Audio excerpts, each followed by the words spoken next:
What is up, guys? It is Daniel from Tennis Improvement. Welcome back to a brand new video. I will analyze the backhand of Stan Wawrinka, and for those who do not know, he is from Switzerland and he is a professional tennis player on the ATP Tour. First thing to mention about his backhand is he uses an Eastern backhand grip because he only has a one-handed backhand and a two-handed, and the grip is the most effective one to use for the backhand.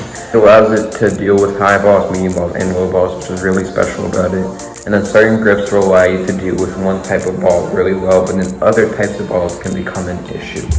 So before we begin, make sure to smash that like button, subscribe if you're new to the channel, and let's get right into today's video. Alright everybody, so the first step to Wawrinka's backhand is his early unit turn and coil with his upper body. So the preparation, it creates time, and it also ensures that he's ready to hit the ball out in front of his body. And just a note, you're supposed to do that before every ball. I've been reminded constantly that I have to keep doing it. I've been improving on it, so just remember, hit the ball out more, because that can generate more power and it can generate whatever you want to achieve. So by coiling his upper body, Wawrinka, he helps initiate the swing without having to move his arms just independently. Because in tennis, the deal is you don't just hit balls with your arms, because then it's going to be weak. You have to use your hips, you have to use your legs. It honestly just depends on what type of ball. The hip should be used for the ground strokes, volleys. So yeah, let's get to step 2. Okay everybody, so the second step to Wawrinka's backhand is that he lifts the racket head above the grip. So a lot of players in tennis, they're going to prepare their one-handed backhand with the grip and racket head level. That's what I do in my two-handed backhand, but it destroys the chances of creating leverage in the arm and racket, but it also limits the space they have to accelerate the racket head. And then Wawrinka, he lifts his racket head directly above the grip as soon as he starts the swing, and it creates massive leverage, and it later translates into force over the ball and gives him plenty of space to speed up the racket during the swing without having to lift his arms too high.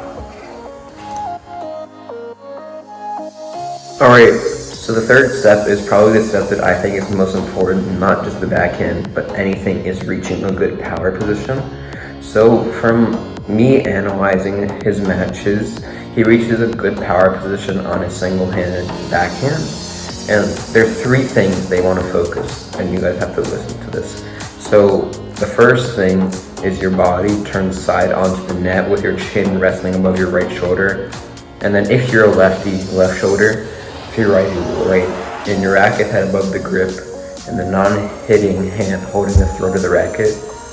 In the position, Wawrinka, he also loads up his body weight on the back leg whenever times permit him to do so, and then he'll then use the heel to toe action with his front foot and transfer his body weight in the long tight zone so he can achieve that power. Let's get to the next step. Alright, so the next step is probably another very important step. It's the racket lag and the contact point. So what Wawrinka does is he drops the racket down behind his left hip, and he releases the left hand off the throat of the racket just prior to the racket lag position.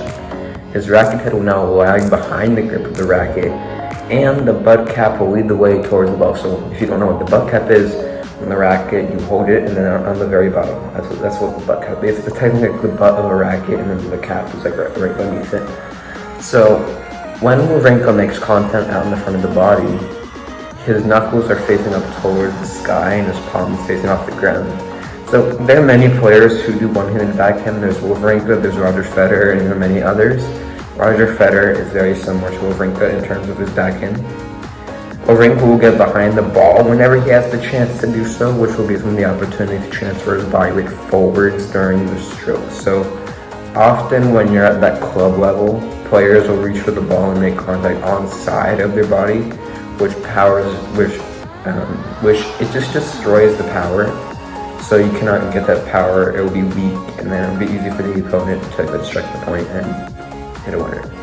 Let's get to the final step. Alright, so the final step is the follow through in the finish of the stroke. So Wawrinka, he has great extension through the contact zone, and he really stays with the ball much longer than most players. He allows the racket to travel towards the intended target, and then he finishes with his palm opening up towards the sky, like I said before. Wawrinka's left hand stays back close to his left pocket, which secures his body stay in a side-on position and blocks the shoulders from opening up too early. So I do not know too much from this, but from my research, that's what I heard. It's not really good to open up your shoulders too early, because then that could destroy the power.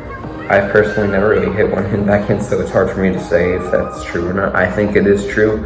I can see how it does make the power worse, but what Wawrinka does is he releases his hips, and then he lets them uncoil when he has the time to do so. And then it finishes a massive power. Alright everybody, that's going to end today's video. I hope everybody enjoyed. I'm very sorry for not uploading too much in a few weeks, but I was busy, I had a vacation. But anyways, there's going to be more content. There are new videos every Wednesday and Sunday, so make sure to write that down. I will be updating my channel banner to every new videos every Wednesday and Sunday. It already says that in my description, like the channel description, so you can go check that out. But make sure to smash that like button and subscribe to the channel if you're new for future content. Make sure to comment below what videos you guys want to see from me. What you guys thought of this video, what are the overall ratings, did you guys understand? If you guys did not understand, make sure to comment below and I will make another video making this more detailed. Anyways guys, see you guys next time.